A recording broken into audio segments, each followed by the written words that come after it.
नमस्कार, स्वागत है आपका इंडिया न्यूज में। मैं हूं आपके साथ राकेश टंडन। आज बात होगी विपक्ष की, विपक्षी एकता की। देश का सवाल में आज कोशिश करेंगे समझने की कि विपक्ष एकजुट क्यों नहीं हो पा रहा। 24 के लिए विपक्ष किस तरफ बढ़ रहा है। विरोध प्रदर्शन से विपक्षी पार्टियां बीजेपी को परेशान करने की कोशिश में हैं। संसद तक को विपक्ष के लिए सब ठीक, लेकिन जैसे ही देश के सबसे बड़े चुनाव के लिए एकजुटता की बात होती है तो बातें फिर सब हवा हवाई हो जाती है। नीतीश कुमार एकजुटता की बात करते हैं, कांग्रेस को जल्द फैसला लेने की अपील भी कर चुके हैं। दूसरी तरफ केजरीवाल ने कांग्रेस से दूरी बना रखी। वहीं ममता बनर्जी, जिन्होंने ऐलान किया है कि वो 24 में विपक्षी एकजुटता से दूर रहेंगी, लेकिन अब लगता है कि तीसरा मोर्चा बना सकती है, क्योंकि अखिलेश यादव का समर्थन है और जल्दी ममता नवीन पटनायक से मिलने वाली है। यानी विपक्ष की राहें 24 के लिए अलग अलग दिख रही हैं। सवाल प्रधानमंत्री पद के दावेदार को लेकर भी होता है। तो सवालों के बीच सबसे बड़ा सवाल यह है, जिस स्थिति में फिलहाल विपक्ष है, क्या उस स्थिति में वो मोदी को टक्कर दे पाएगा? इन्हीं सवालों को लेकर चर्चा करेंगे। इससे पहले कांग्रेस और बीजेपी खेमे से क्या बयान आया है। फर्क नहीं पड़ेगा। समाजवादी पार्टी का जनाधार उत्तर प्रदेश में लगभग समाप्ति की तरफ है। 2022 मैं कह सकता हूं दिग्भ्रमित करके उन्होंने सबको जोड़ जाड़ करके काम किया था। असलियत लोग जान चुके हैं। उनके पास कोई नीति और एजेंडा नहीं, कोई विजन नहीं है प्रदेश का। और जब जब सपा उत्तर प्रदेश सत्ता में रही है, हमेशा गुंडे, माफिया, मवाली, मैं कह सकता हूं कि बहू बेटियों की तरफ बुरी नजर से देखने वाले लोग, प्लाट मकान दुकान कब्जा करने वाले लोग सत्ता पर काबिज रहे या सत्ता पर संरक्षण उनको मिलता रहा है। अब उत्तर प्रदेश के लोग कभी भी समाजवादी पार्टी को लाइक नहीं करेंगे। तो टीएमसी आकर के अगुवाई करे, समाजवादी पार्टी अगुवाई करे, बिग बॉस करने की बात ही कहाँ रही। वो आह्वान करे अगर हम न साथ दे तो कहने का मतलब कि अगर हमने आह्वान दिया है, अगर उनको वास्तव में हिंदू मुस्लिम नहीं कराना है, बेरोजगारी के सवाल को उठाना है, महंगाई का, तो जो बुला रहा कांग्रेस बुला रही, कांग्रेस का साथ देना चाहिए। कांग्रेस कहां कह रही है कि हम बिग बॉस है, हम मुद्दे लेके चल रहे हैं, बिग बॉस की बात कहां आ रही है। देश का सवाल, कांग्रेस से नाराज पार्टियां क्या तीसरा मोर्चा बना रही हैं? पहला, अगर तीसरा मोर्चा बना तो कांग्रेस को कितना नुकसान हो? बटा हुआ विपक्ष कैसे मोदी को टक्कर दे पाएगा? विपक्षी पार्टियां एकजुट होने में देरी तो नहीं कर रही? ये 3-4 मूलभूत सवाल। एक लंबा चौड़ा पैनल हमारे साथ है। हमारे साथ सरदार आरपी सिंह साहब, प्रवक्ता भारतीय जनता पार्टी की ओर से जुड़े हैं। डॉक्टर अजय उपाध्याय, प्रवक्ता कांग्रेस पार्टी की ओर से होंगे। कपीश श्रीवास्तव, प्रवक्ता समाजवादी पार्टी की ओर से होंगे। खलीकुर रहमान साहब, नेता बीआरएस की तरफ से जुड़ेंगे।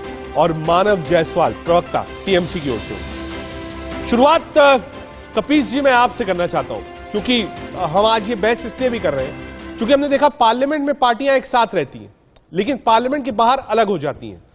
आपकी मीटिंग चल रही है कोलकाता में, सम्मेलन, और सम्मेलन में एक चीज बहुत साफ है, ममता दीदी पहले ही कह चुकी थी हम किसी के साथ नहीं जाएंगे। अखिलेश यादव जी का वहां जाना, ममता बनर्जी से मिलना और कहना कि हम साथ हैं, इसका मायने क्या है? क्या विपक्षी एकता खत्म हो गई? सब लोग अपना अपना खेल देखेंगे, क्योंकि ममता बनर्जी का यूपी में कुछ नहीं है और अखिलेश यादव जी का बंगाल में कुछ नहीं है। यानी ये एक टैसिड अलायंस है कांग्रेस से दूरी बनाने के बाद। कपीश जी, को स्पष्ट कह दूं कि समाजवादी पार्टी के माननीय राष्ट्रीय अध्यक्ष जी ने आज स्पष्ट रूप से मीडिया के समक्ष ये बात रखी है कि आप हमारे अलायंस को फ्रंट कहें, थर्ड फ्रंट कहें, हाँ, या कोई गठबंधन या अलायंस कहें, उसके लिए प्रत्येक व्यक्ति कुछ भी उसको नाम दे सकता है, लेकिन हम विपक्ष की एकता के लिए प्रयासरत हैं और विपक्ष में सारे दल शामिल हैं।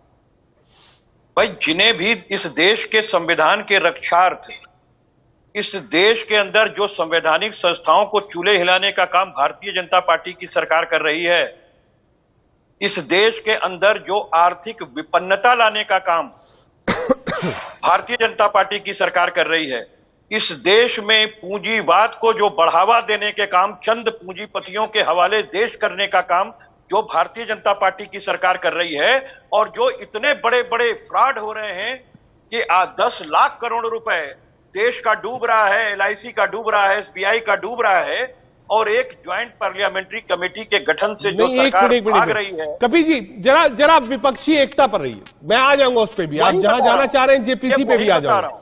विपक्षी एकता कैसे बनेगी? उत्तर प्रदेश में विपक्ष की 3 दल है बीजेपी को छोड़कर, अगर बीजेपी पक्ष में है। Samajwadi party, Bahujan Samaj party, Congress party. Alliance Samajwadi party कर रही है ममता बनर्जी से जाके। कौन सी विपक्षी एकता बची, जरा ये बता दीजिए। मैं आपको स्पष्ट रूप से एक बात कह रहा हूं, इन मुद्दों के आधार पर एक बड़ा अलायंस पूरे देश के अंदर खड़ा होगा और कॉमन मिनिमम प्रोग्राम के तहत होगा, मुद्दों के आधार पर होगा। और जो दल अपनी वास्तविक रूपरेखा देखते होंगे जिन प्रदेशों में, उनकी सहमति के आधार पर एडजस्टमेंट सीटों का और अलायंसेस की बात होने पर समूचा विपक्ष एक साथ नरेंद्र मोदी जी की सरकार को हटाने के लिए 2024 में ठीक है, आ रहा हूं आपके पास। मानव जी, अखिलेश जी को तो आपने वेलकम किया है, लेकिन ममता बनर्जी पहले ही कह चुकी हैं कि साहब हम तो अकेले चुनाव लड़ेंगे, अलायंस नहीं करेंगे।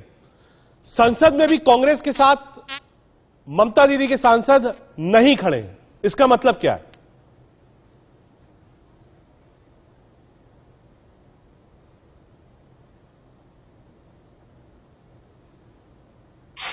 मानव जी,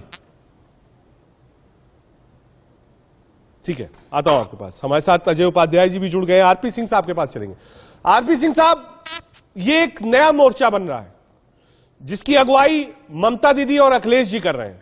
बंगाल और यूपी 120 सीट आप मान लीजिए, क्या ये असरदार होगा?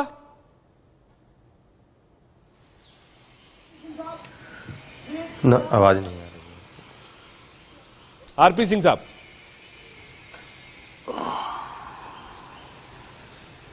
जी, मुझे जितनी आवाज समझ लगी मेरे को कि आप कह रहे हैं कि बंगाल और यूपी मिलकर एक नया मोर्चा बन रहा है, 180 सीटों का नया मोर्चा बन रहा है। ममता दीदी और अखिलेश यादव अपना एक नया मोर्चा बना रहे हैं।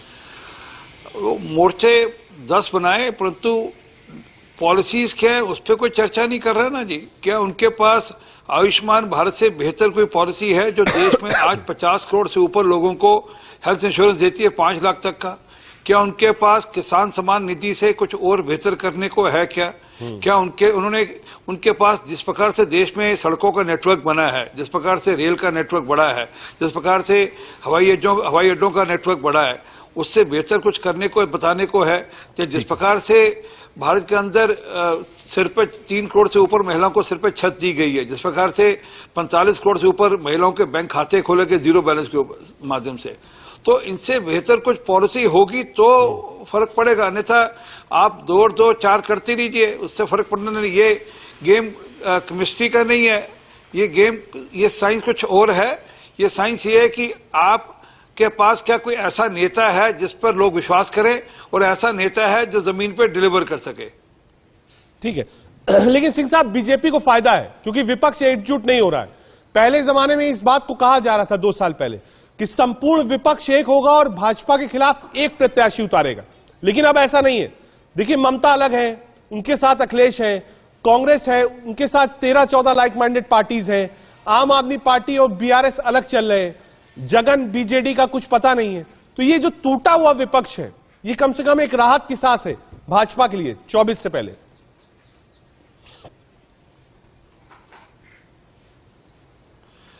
नहीं, वो जबकि आप बात करें तब भी कौन सा साथ थे? आपको लग रहा है कि तब ये जो ममता बनर्जी और लेफ्ट पार्टी वाले साथ थे क्या? हाँ, कांग्रेस और लेफ्ट साथ है बंगाल में अंदर, केरल के अंदर तो एक दूसरे के विरोधी हैं। और क्या ये जो वहां पर विकास गाड़ी बना रखी है, महाराष्ट्र में विकास गाड़ी बना रखी है, क्या वह एक हैं, एक साथ हैं? ऐसा भी नहीं है, क्योंकि अभी प्रकाश अंबेडकर जी ने ज्वाइन किया है ठाकरे जी को। हाँ। क्या उन्होंने एनसीपी से इस बारे में या कांग्रेस से चर्चा कर ली थी कि हम प्रकाश अंबेडकर जी को अपने साथ लेंगे? तो ये एक एक मामले में कई सारे और छोटे छोटे और भी मामले हैं, और भी पार्टियां हैं, और भी आपस में अंतर्द्वंद हैं पार्टियों के अंदर और गठबंधनों के अंदर। अब देखते हैं, क्योंकि पहले 2 भाइयों ने आपस में एक दूसरे का साथ दिया था, आप दीदी और भैया साथ चलेंगे तो आने दीजिए, समय आने दीजिए, क्योंकि लोग इस बात से नहीं जुड़ने वाले कि आपने केमिस्ट्री या फिजिक्स क्या बनाई है। बात इससे जुड़ेंगे कि आपके पास नेता कौन है और नीति, उसकी नीतियां क्या है।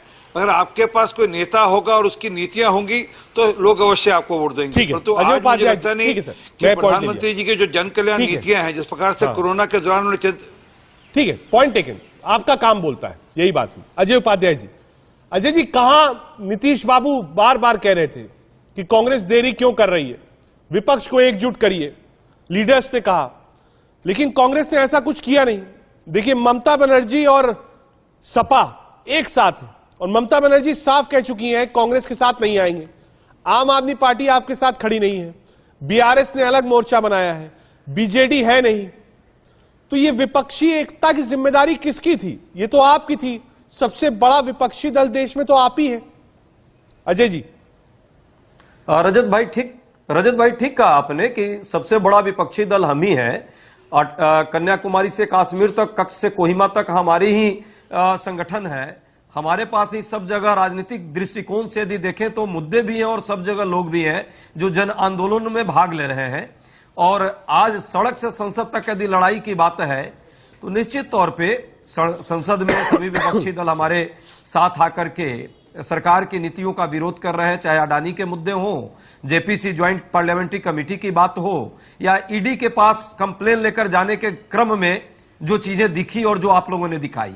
सच तो यह है कि 2024 के चुनाव की जो परिस्थिति है, आने वाले समय में जब विधानसभा के चुनाव सारे होंगे उसके बाद ही तय होंगे कि दिशा और दशा क्या होगी। नहीं, लेकिन ये भी सच्चाई है कि जनता के जो मुद्दे हैं, ममता बनर्जी तो आपकी एलाई नहीं है, का मुद्दा, अखिलेश यादव भी कहते हैं कि साहब हम बीजेपी से लड़ रहे हैं, लेकिन अखिलेश और ममता का एक साथ आना माइनस कांग्रेस, झटका नहीं है कांग्रेस पार्टी को?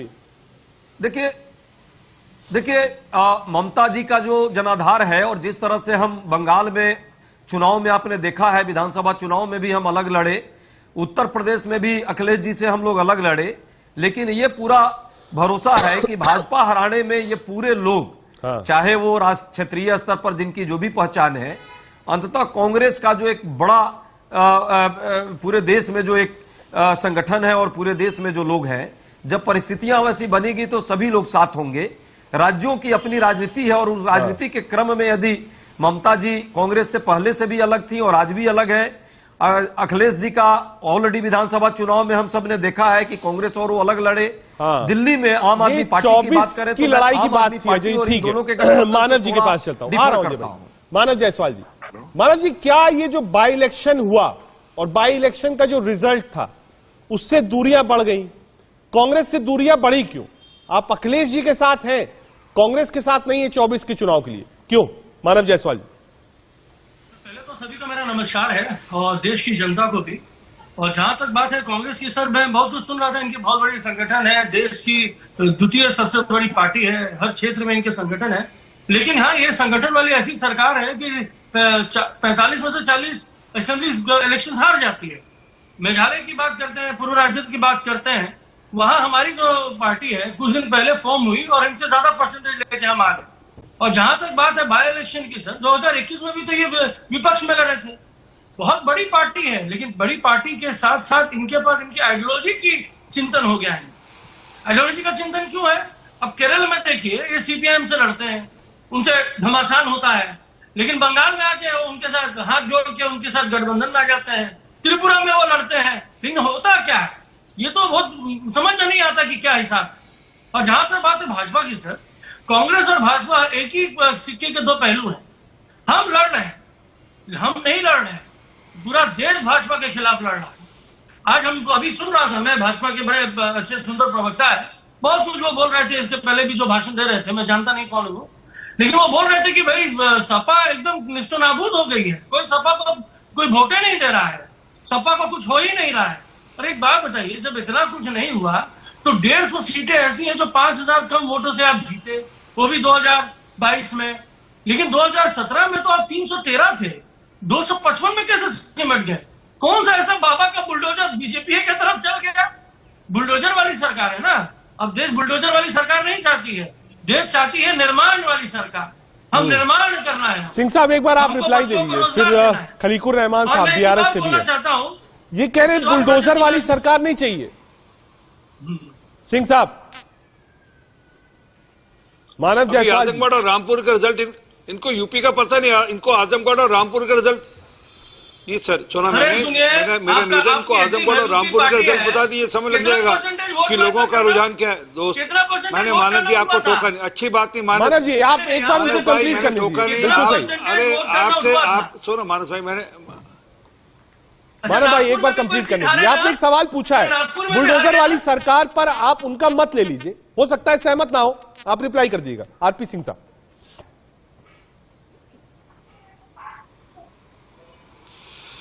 देखिए, मैं इनकी बौखलाहट का कारण समझता हूं। अभी ये हाल में जो सीट इन्होंने 40,000 से ऊपर मतों से जीती थी, वो 20,000 लगभग मतों से हारे हैं। ये अच्छे मतों से वापस हारे हैं, उनका दिख रहा है अच्छा, बीजेपी जीती है क्या? परंतु मैं तो बता रहा हूं कि किस प्रकार से आजमगढ़ और रामपुर का हास्यास्पद है। क्या कि ये आदत खराब होगी। मानव जी, अच्छी बात नहीं है। मैं आपसे आदर से बात कर रहा हूं, और आप अगर इस सब में लगे रहेंगे तो मैं आपके बहुत उपहास उड़ा सकता हूं और बहुत मुझे तहसील हास्यास्पद भी लग रहा है, सकता सिंह हूं, साहब। समझे नहीं? हंसी आ रही है, मैं क्या आप करूं, रोक नंदीग्राम नहीं भूल गए ना? नहीं, नहीं। पूरा पूरा मैं रोक पूरा नहीं पा पूरा रहा हूं बंगाल हंसी जीते को। थे और दीदी हार गई थी। ऐसा मत सुनाइए, हमें मत सुनाइए ना। अरे पूरा सुनिए ना सर, पूरा सर, बंगाल सर, जीत सर। कर दीदी हार गई थी। चारा दिक्कत है फेंका कि जाता है, अभी जो चारा चुनाव फेंका हारे हैं जाता उसकी है। पीड़ा अब आपके कहाँ हो को गए? दिख रही है, परंतु जो मैं मुंह कह रहा काली था, करके पहुंचे थे अरे आपने सर दिल्ली एक मिनट सुन वापस। लीजिए। अरे सर, अरे सुनिए ना, अरे आपके बादशाह अरे लोग सुनिए मुंह काली सर, करके अरे पहुंचे सुनिए थे। सर, अच्छी बात है रजत जी, देखिए। अरे सुनिए ना, खुशी है अभी कि कांग्रेस आजमगढ़ और जीती है। आजमगढ़ और क्या हुआ? कांग्रेस अरे जीती है, आजमगढ़ कांग्रेस आजमगढ़ में कौन क्या हुआ? एक ही टीम रामपुर है। में क्या हुआ? अरे आपके सहयोगी दल है ना, सपा पार्टी आपने वाले, अभी आप हमारे भी गए थे वहां बात समर्थन करी, करने के लिए। अरे अच्छा, वहां पर मेघालय में सूफड़ा क्या साफ हुआ हो गया सीता? आपका। और मेघालय आप जिस प्रकार की मेघालय में राजनीति क्या कर रहे हुआ? हैं, आप बहुत दिन चलने वाले नहीं है। वोट आए, डबल डिजिट नहीं पहुंचे, और हम 17 सीटों में सेकंड हैं। अब मेघालय में सरकार लगे थे ना, किसकी बनी सरकार वहां थी पे? आपकी वहां आपका पे। तो वहां किनारे हो आप। सरकार आपकी बनी क्या? आपकी तीनों राज्यों में आपने त्रिपुरा में कितनी छटपटाहट की? अरे आपको भैया, क्या हुआ त्रिपुरा में? अरे एक बात आपका बताइए, त्रिपुरा में क्या हुआ? आप तो आप बहुत अपने पे ही हंसे जा रहे हैं। अजब सी नहीं, स्थिति आपको बहुत है। गर्व- आप अपने तो मैंने आज तक देखा नहीं कोई प्रवक्ता किसी पार्टी का अपनी खामियों पे हंस रहा हो। त्रिपुरा में हार गए, मेघालय में सरकार नहीं बना पाए, तो ये क्या अपने पे हंसे जा रहे हो आप? पार्टी आपकी है मेघालय में, कितनी अरे आप सीटों में अपने लगे पे थे? खुद ही पे हंस रहे हैं। त्रिपुरा में क्या हुआ आपका बता दीजिए। बड़े जोर शोर से गए थे हम, बड़े जोर शोर से। गोवा में क्या हुआ आपका बता दीजिए। गोवा में क्या सीटें रही आपकी? क्या हुआ गोवा में? सरकार बनाने गए थे गोवा के अंदर। भाजपा की इतनी हैसियत नहीं है कि किसी अरे भी परसेंटेज किसी गिनते भी रहिए, क्षेत्र सरकार में किसकी जाके बनी अंतर्गत हुआ? उन्होंने 8-9 महीने नंदीग्राम में 12% हारी थी किया दीदी वहां पर, अरे ऐतिहासिक पर सरकार है। आपकी बनी। नंदीग्राम में दीदी हारी थी, अरे नहीं भूल गए आप क्या? सिंह साहब सुनिए ना, बताइए ना एक बार हमको, बताइए नहीं वो भी ऐतिहासिक था कि प्रदेश का मुख्यमंत्री खुद हार जाए।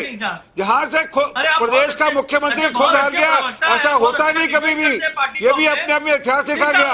वो भी जो 3-3 बार के मुख्यमंत्री रह चुके हो, वो खुद हार जाए, ऐसा कभी हुआ नहीं इतिहास के अंदर। सिंह साहब चारा फेंकना पड़ता है सिंह साहब। ठीक है, चारा फेंकना पड़ता। आ रहा हूं, आप लोगों के पास आ रहा हूं। एक बार खलीकुर रहमान साहब के पास चलना। आ रहा हूं मानव भाई, एक मिनट आ रहा हूं। बीआरएस को भी जोड़ ले, इंपॉर्टेंट है, वहां चुनाव भी है, बीआरएस भी एक भूमिका निभा रहा है। खलीकुर रहमान साहब, एक तरफ आपका अपना स्टेट है जहां पर आप कांग्रेस से चुनाव लड़ रहे हैं। दिक्कत यही हो रही है, हर पार्टी नेशनल लेवल पे हो सकता है एक साथ रहना चाहती हो, लेकिन जब वो स्टेट की पार्टी स्टेट में जाती है तो सामने कांग्रेस पार्टी ही नजर आती है। आप तेलंगाना गए, कांग्रेस खड़ी है। अखिलेश यादव यूपी में चुनाव लड़ेंगे, कांग्रेस खड़ी है। पश्चिम बंगाल जाइए, ममता बनर्जी, सामने कांग्रेस खड़ी है। तो क्या जो आपकी अपनी स्टेट की पॉलिटिक्स है, वो जो opposition unity, national opposition unity 24 के लिए, लोकसभा के लिए, क्या वो उसको रोक रही है? वो बैरिकेड है? नहीं, बिल्कुल। जहां तक कांग्रेस का ताल्लुक है, कांग्रेस हम देखते आ रहे हैं कि 2014 के बाद से वो मुसलसल एक के बाद एक इलेक्शन हार रही है, और कांग्रेस एक बड़ी रीजनल पार्टी बनकर रह गई है। और रहा तेलंगाना की बात, तेलंगाना में कांग्रेस की जो स्थिति है दिन ब दिन अगर आप देखेंगे कि घटती जा रही है। अब तो यह है कि कांग्रेस के अब वहां पे सिर्फ कुछ एमएलए बचे हैं, और आने वाले चुनाव में अगर आप देखेंगे तो कहने को तो मुकाबला हमारा कांग्रेस से है, मगर कांग्रेस का वोट परसेंटेज जो घट रहा है और वो वोट परसेंटेज जो है वो टीआरएस की तरफ शिफ्ट हो रहा है। ये और रहा कि नेशनल लेवल की बात करते हैं, नेशनल लेवल पे अब कांग्रेस अगर आप देखेंगे कि कितने स्टेट्स में है, और रहा भाजपा से अगर मुकाबला अगर करना है तो कांग्रेस मैं समझता हूं कि एज ए बिग ब्रदर या बॉस बनके बिल्कुल ही दूसरे पार्टियों को साथ लेके ठीक है, बिग ब्रदर बॉस। और तो कांग्रेस पहले तेजस्वी जी ने बात कही थी ड्राइविंग सीट पे ना हो। आ रहा हूं खलीकुर भाई। अजय जी देखिए, ये एक कॉमन परसेप्शन है रीजनल पार्टीज का, जो खलीकुर रहमान साहब ने कहा big boss, big brother, driving seat, ये तीन चीज आपको छोड़नी पड़ेगी, तभी विपक्षी एकता आप बना पाओगे। देखिए, ये जो बोल रहे हैं वो कौन बोल रहे हैं भाई? अभी अभी तो भारतीय नाम दिया है उन्होंने, इससे पहले कहां थे वो? और स्वाभाविक है, जहां उनसे हमारी लड़ाई है वो हमारी प्रशंसा तो नहीं करेंगे बीआरएस के लोग। लेकिन ये भी सच्चाई है, क्या वो भाजपा के साथ जाएंगे जैसा कि पहले उनका इतिहास रहा है भाजपा के साथ जाने का? तो एक ऐसा विपक्ष का आप प्लेइंग कर रहे हैं, रोल अदा कर रहे हैं। दूसरी बात, हमारे विचारधारा की बात अभी हमारे एक साथी ने पूछी है। वाकई आपकी विचारधारा पर तो मैं प्रसन्न रहता हूं। ममता बनर्जी जी कौन ऐसे विचारधारा के लोग हैं जिसके साथ नहीं गई, और किसके किसके साथ रही उसका इतिहास गिनाया जाता, आपका पूरा कार्यक्रम आज खत्म हो जाएगा। रजत जी, ये लोग हमको विचारधारा आ रहा हूं मानव जी, आ रहा हूं गांधी की आ रहा हूं मानव जी, आ रहा हूं। हमारा है, आपका कौन सा विचारधारा है? प्यार की विचारधारा हमारी है, राष्ट्र को एक करने की विचारधारा है। आपकी कौन सी विचारधारा है? हम विविधता की बात करते हैं और देश में सौहार्द की बात करते हैं। आपकी विचारधारा पूरा देश जानता है, इसलिए सब बातें मत कीजिए। हाँ, स्वार्थ की विचारधारा में आप लोग देश को कमजोर करना चाहते हैं, और राष्ट्रीयता के हित में यदि आप खड़े होते तो भाजपा से लड़ाई में आप सबके साथ होते। देश देख रहा है, अब जो तटस्थता रखेगा उसको भी देश देख रहा है, और जो अपने स्वार्थ के कारण विचारधारा और इतिहास अजय जी कह रहे हैं उसको भी देश देख रहा है। अजय जी कह रहे हैं जरा इतिहास खंगाल लीजिए टीएमसी का, कहां कहां किसके साथ रहे और विचारधारा कब कब कैसे कैसे बदली है। मानव जी, सबसे पहली बात, अजय जी को पता नहीं है कि भैया 34 साल के अंधकार से बंगाल को बाहर निकाला है। और किस पार्टी को बाहर निकाला? जब हम पुराने कांग्रेस हुआ करते थे तो हमारे ही अब मित्रों को, हमारे ही कार्यकर्ताओं को इन लोगों ने चुन चुन के मारा था। सीपीआईएम वालों ने खून से सनी हुई चावल खिलाई थी माताओं को, अपने बेटों की खून से सनी हुई, और आज आप उनसे हाथ मिलाते हैं। क्या है आपका आइडियोलॉजी? अच्छा, कैसी आइडियोलॉजी है बताइए अजय जी? केरल में आप लड़ते हैं, बंगाल में आप की दोस्ती हो जाती है, त्रिपुरा में आप दोस्त बन जाते हैं, जिससे सालों साल लड़े आज उसके मित्र बन गए। हम सीधे सीधे लड़ते हैं। हमने जिनके साथ अपनी आइडियोलॉजी समझी कि भाई इनकी आइडियोलॉजी डेवलपमेंट की है, देश हित में है, जब हमको पता चला कि ये देशद्रोही ताकतों के साथ मिले हुए हैं, हमने छोड़ दिया। और छोड़ नहीं दिया, हमने उनको बंगाल में आने नहीं दिया। पिछली बार भी 2021 में आपकी पार्टी सीपीआईएम बीजेपी मिलकर दीदी को हराना चाहती थी, हमने पछाड़ा नहीं, निस्तो नाबूद कर दिया, शून्य पे आ गए। और आज जब आप जीते हैं तो भी देखिए, एक ये वैलिड पॉइंट है। आपने उनकी आइडियोलॉजी पर सवाल उठाया तो उन्होंने भी रिवर्ट कर दिया। उन्होंने कहा भाई पश्चिम बंगाल में आपकी दोस्ती है, और केरल जाते जाते आमने सामने आप लोग चुनाव लड़ लेते हैं, ऐसा क्यों? अजय जी, रजत जी, मैं साथी साथ सिंह जी को बोलना चाहता हूं। मानव जी जो कर रहे हैं, पहली बात की इन्होंने कहा कि भाजपा को इन्होंने हरा दिया और अलग कर दिया। अरे भाई, भाजपा यदि बंगाल में खड़ी हुई है तो उसका देन ही ममता बनर्जी है। ममता दीदी जब साथ में रह करके और सरकार में सिर्फ रेल मंत्री बनने के लिए जो नाटक नौटंकी चला था, पूरा देश देखा था। आज भाजपा को वहां पे स्पेस क्रिएट हुई है आपके राज्य में, और इतने सीट आए हैं, और जिस तरह से वहां तांडव चल रहा है, तो इसके लिए कोई जिम्मेवार नहीं है, ममता दीदी जिम्मेवार है, पूरा देश जानता है। जहां तक बात है हमारे वैचारिक आधार की, तो हमारे आधार की परख करने से पहले अपने गिरबान में जाकिएगा। ठीक है। दूसरी बात, हाँ, देश के राष्ट्रीय हित में भाजपा के सांप्रदायिकता से मुक्ति पाने के लिए, और देश में जो भाजपा तानाशाही फैला रही है, उससे मुक्ति पाने के लिए हम लोग उस स्तर पर जरूर हैं कि हम चाहते हैं कि सभी विचारधारा के लोग अभी देश को के डेमोक्रेसी को मेंटेन रखें, उसके लिए एक प्लेटफॉर्म पर आए। हमारे लिए कोई अहंकार नहीं है, हमारे लिए कोई बड़ा छोटा नहीं है, ना हम अपने को बहुत बड़ा मानते हैं, ना हम किसी को छोटा मानते हैं। हम समानता के व्यवहार में आना चाहते हैं, लेकिन जिनका स्वार्थ बड़ा है पार्टी के लिए और देश से बड़ा स्वार्थ है जिनका, वो जरूर ये बात कर रहे ठीक है। हैं। आप जरा कल्पना मनोज जी, एक कीजिए, मिनट रुकिएगा, आ रहा हूं, ममता कपिल जी आ रहा हूं। बनर्जी एक बार आरपी सिंह साहब के पास चलें। क्या प्रधानमंत्री बन जाएंगी? सेकुलरिज्म कौन सा दीवा स्वप्न आप लोग देख पर रहे हैं? कई पूरा अपोजिशन देश पार्टीज, देख रहा है। लाइक माइंडेड पार्टीज हो जाती हैं, एक डाइस पर बैठ ऐसे जाती दीवा हैं। स्वप्न मत देखिए। क्या बीजेपी के भी दरवाजे 24 में उन दलों के लिए खुले हैं या खुलेंगे जो अपोजिशन से अलग हट रहे हैं?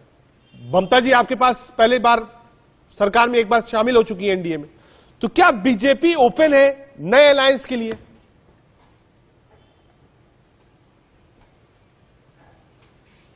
नहीं, हमारे अभी ऑलरेडी अलायंस हैं हमारे देश में, ऑलरेडी नॉर्थ ईस्ट में और बाकी राज्यों में अलायंसेस हैं, और जहां अलायंस है वहां पे हैं, और जहां अब हमारे में ताकत अपनी है, हम अपने दम से चुनाव लड़ेंगे और अपने दम पर हम देश के अंदर वापस से लोगों की सेवा के लिए सरकार बनाएंगे, सुनिश्चित है, इसमें कोई शक नहीं है। परंतु हाँ ठीक है, कुछ लोगों को मुंगेरी लाल के हसीन सपने देखने की आदत है और कुछ लोगों को अपने आप पर, अपने ही जख्मों पर खुद हंसने की आदत है। हंसते रहे और मुंगेरी लाल के हसीन सपने देखते रहे, परंतु उससे होने वाला कुछ नहीं।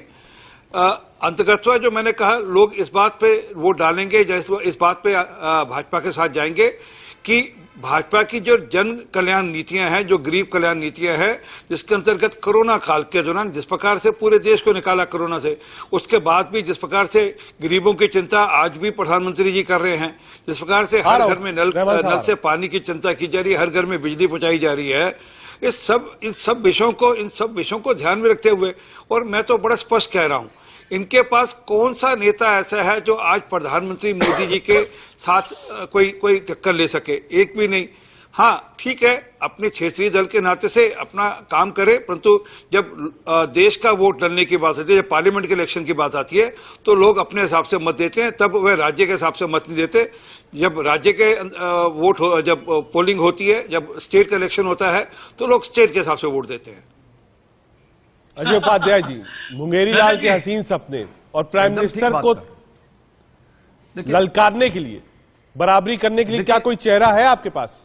देखिए रजत जी, एक बात तो मैं स्पष्ट कर दे रहा हूं, 2004 में भी कोई चेहरा नहीं था, लेकिन वाजपेयी जी इतना अपने को मजबूत प्रधानमंत्री कहते थे और भारत साइनिंग कर रहा था, इंडिया साइनिंग। हुआ क्या, सबने देखा है। 2024 में मोदी जी, अडानी निर्मित मोदी जी इस देश के प्रधानमंत्री नहीं होंगे, मैं दावे के साथ कह रहा हूं।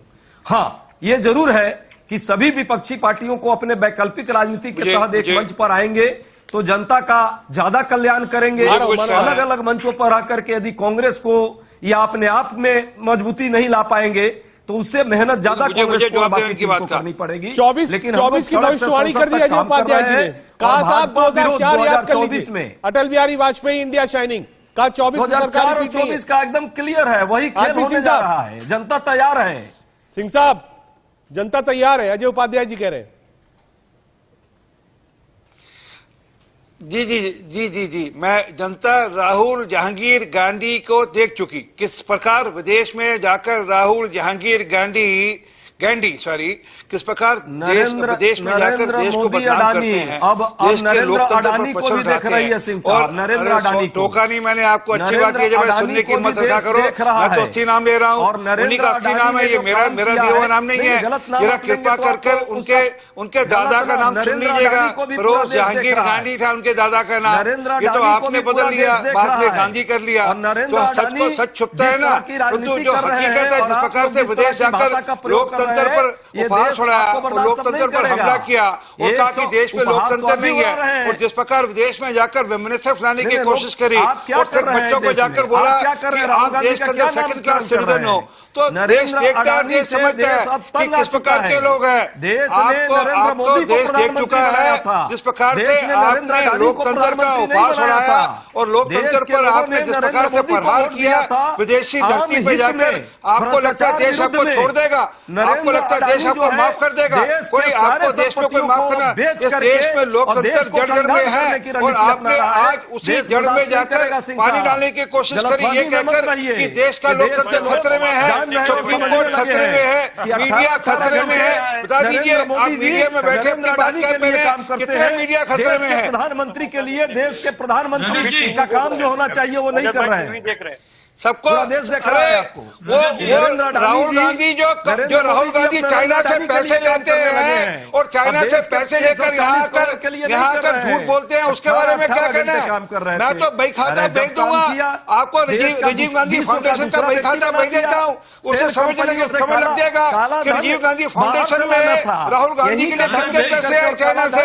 जिस चाइना का गाना गाते हैं और कहते हैं उससे बढ़िया देश नहीं है, विदेश में जाकर भी कहते हैं उससे बढ़िया देश नहीं है, चाइना से बढ़िया देश नहीं है। तो आपको देश देख चुका है कि किस प्रकार आप विदेशी, मुझे लगता है 24 में जनता तय करेगी कि उसका नेता कौन है, कौन वो दल है जो देश को 5 साल शासन देगा। ठीक है, थोड़ा इंतजार हमको करना पड़ेगा। एक बार वापस आ रहा हूं, मानस जा रहा हूं, एक बार कपिल जी के पास।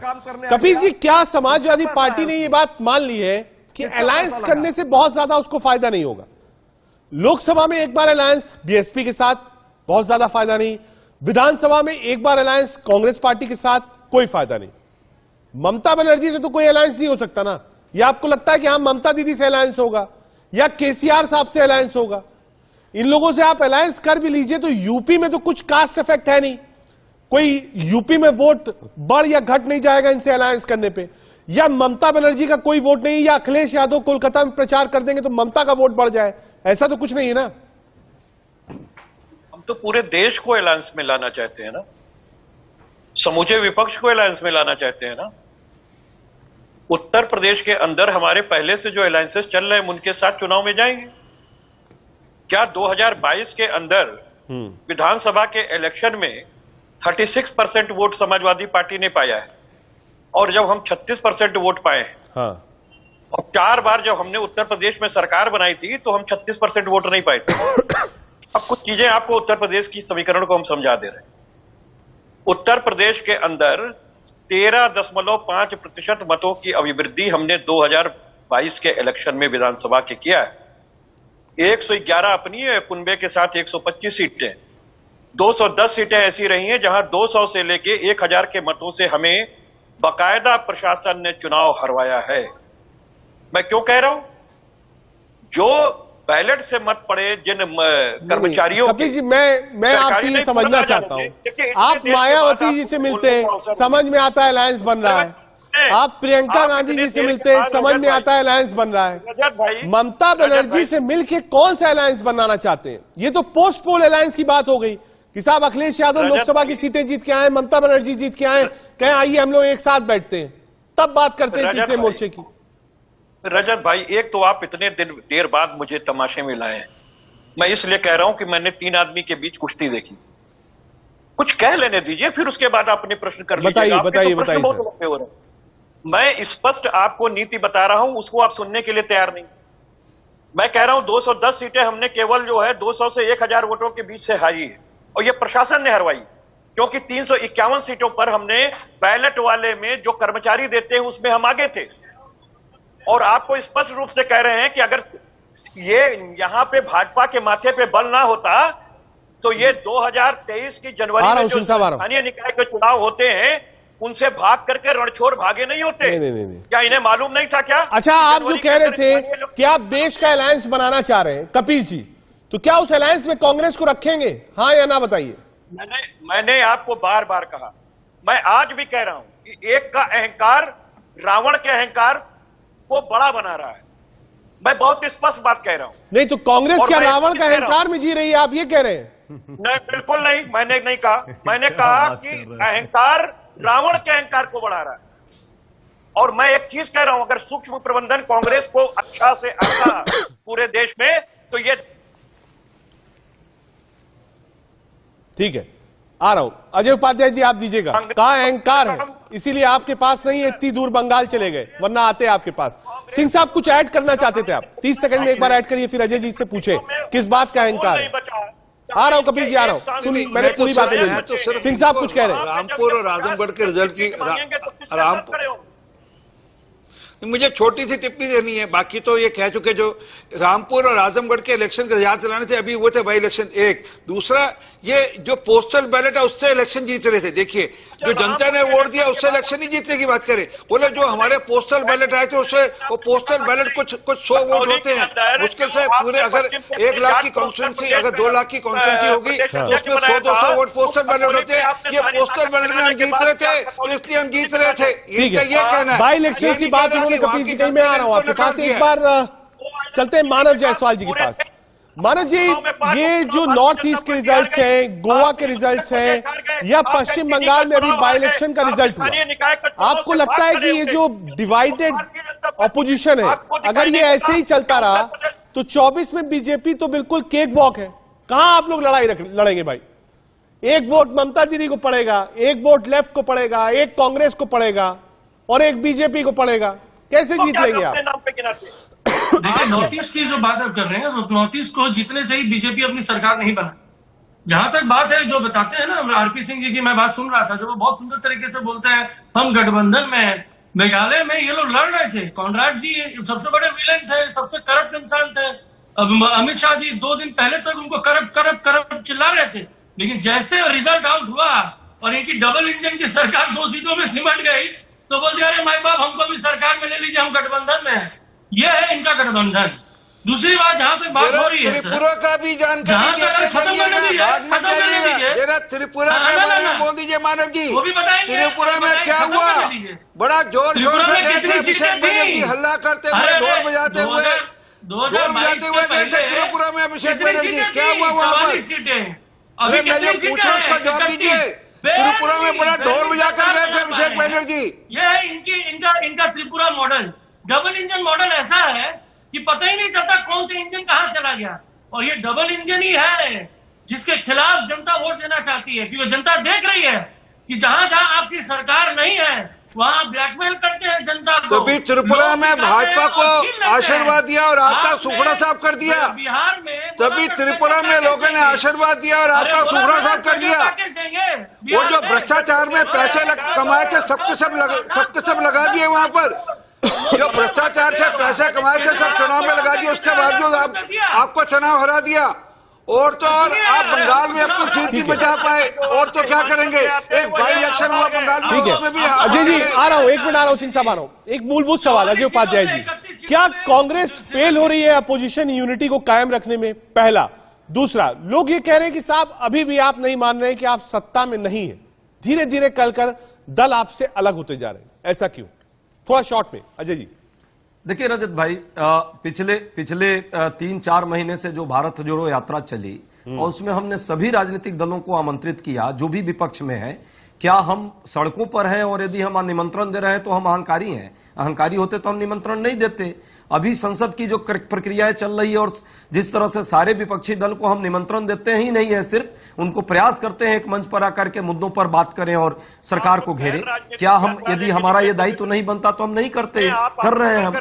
जहां तक बात है असफल होते तो 16-16, 18-18 पार्टियां एक मंच पर क्यों होती? हाँ, जो लोग भाजपा के ईडी सीबीआई से लड़ रहे हैं, भारत जोड़ो यात्रा की बात बनाने का कांग्रेस प्रवक्ता अजय उपाध्याय जी कर रहे हैं। वो कह रहे हैं साहब जब हम चल रहे थे कन्याकुमारी से कश्मीर तक, यूपी आए तो अखिलेश जी साथ क्यों नहीं आए?